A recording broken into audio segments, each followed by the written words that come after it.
Oke, assalamualaikum warahmatullahi wabarakatuh. Selamat pagi adik-adik semua.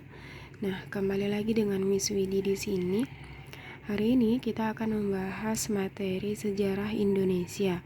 Nah, di video yang sebelumnya kita sudah membahas tentang perkembangan Indonesia pada zaman pra-aksara ya, yang ada di part 1. Nah, kita lanjutkan sekarang di zaman pra-aksara part 2, yang mana kali ini kita akan membahas tentang bangunan-bangunan megalitikum yang ditemukan bersama dengan alat-alat zaman Neolitikum. Yang di part pertama kita terakhir itu belajar tentang kebudayaan yang terpenting peninggalan megalitikum. Nah, sekarang kita akan membahas tentang bangunan-bangunan megalitikum ya. Yang pertama itu adalah megalitik tua yang menghasilkan menhir, punden berundak, dan arca-arca statis. Kemudian yang kedua, megalitik muda ya, yang menghasilkan kubur peti batu, dolmen, waruga, sarkofagus, dan arca-arca.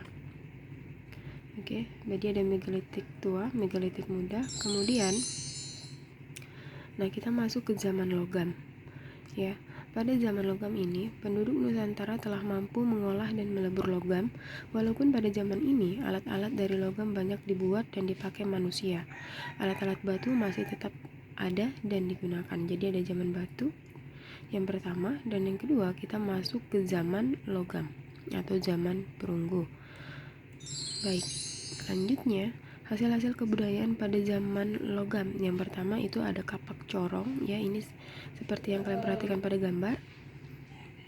Kemudian nekara adalah genderang besar yang terbuat dari perunggu. Yang ketiga bejana perunggu. Kemudian ada yang keempat arca-arca perunggu, 5 benda-benda perunggu, 6 benda-benda besi, dan yang ketujuh itu ada gerabah.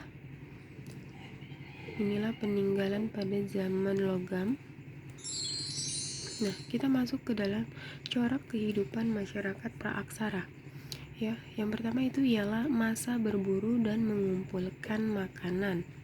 Ya, corak kehidupan masyarakat praaksara yang pertama ialah masa berburu dan mengumpulkan makanan.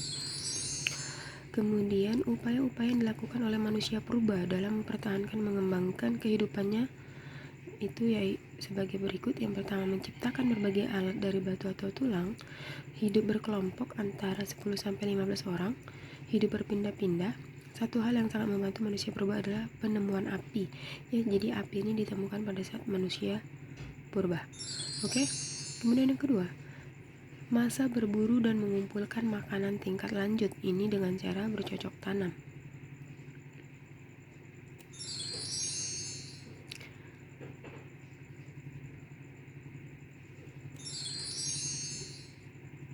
Nah, ini dia dari lukisan-lukisan pada dinding gua. Ya, di sini ada seperti lukisan di gua gitu. Tersebut diperkirakan bahwa sistem kepercayaan mulai dikenal oleh masyarakat praaksara. Ya, jadi di zaman logam ini, di sini mulai dikenal kepercayaan. Kemudian yang ketiga ialah masa bercocok tanam. Oke.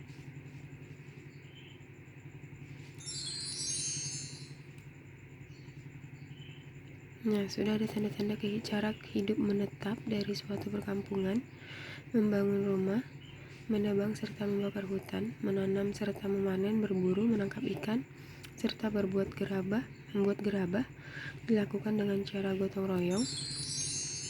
Kemudian masa perundagian.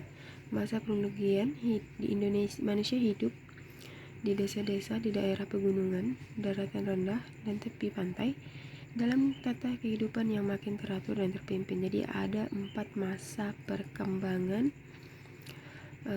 cara hidup pada zaman praaksara.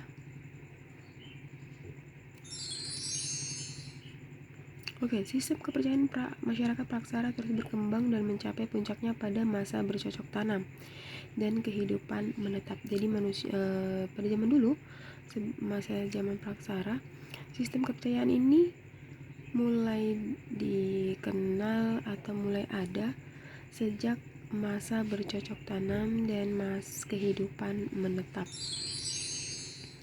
Nah, kita masuk ke dalam asal-usul persebaran nenek moyang Indonesia ya. Ini pertama kajian tentang persebaran manusia di Indonesia. Kemudian kajian Gordon. Kemudian kajian Hornell tentang persebaran manusia dengan perahu bercadik. Nah, migrasi manusia ke Kepulauan Nusantara. Migrasi ini perpindahan ya. Perpindahan penduduk. Kemudian bangsa Malaysia atau Papua Melanosoid.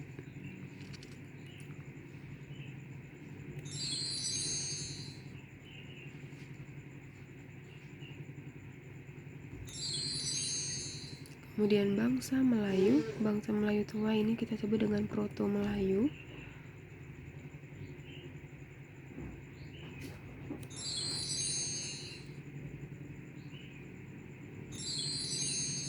Kemudian bangsa Melayu muda yaitu Deutero Melayu, kalau bangsa Melayu tua Piotro Melayu, kalau muda Deutero Melayu. Oke, kita masuk ke dalam rangkuman ya. Dari semua, mulai dari part 1 ke part 2, ini adalah rangkuman materinya yang bisa memudahkan kalian untuk lebih memahami. Jadi yang pertama itu berdasarkan ilmu geologi, lapisan bumi, kurun waktu bumi terdiri dari 4 zaman: Archeum, Paleozoikum, Mesozoikum, dan Neozoikum. Kemudian zaman batu terdiri atas beberapa zaman, yaitu batu zaman tua, Madia, muda, dan besar.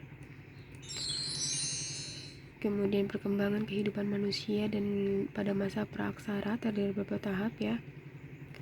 Masa berburu, bercocok tanam, kemudian bercocok tanam tingkat lanjut, dan ini ialah wilayah Nusantara pada masa praaksara. Ada Papua Melanosoid, Proto Melayu, dan Deutero Melayu.